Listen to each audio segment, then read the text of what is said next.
ஃபாஸ்டா பண்ணீங்கன்னா சூப்பரா வரும் உள்ள. ரெடி பண்ணிட்டு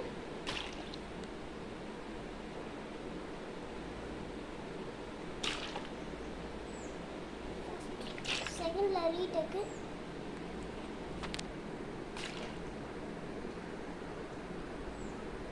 அவ்வளோதான் காய்ஸ், டெக்னிக் முடிஞ்சிச்சு.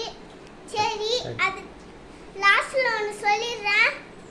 நீங்கள் டக்குன்னு தமிழ்நாடுன்னு கிளிக் பண்ணுங்க. அதில் நிறைய வீடியோஸ் வரும். அதுலேருந்து நீங்கள் பார்த்து என்ஜாய் பண்ணுங்க. Bye bye.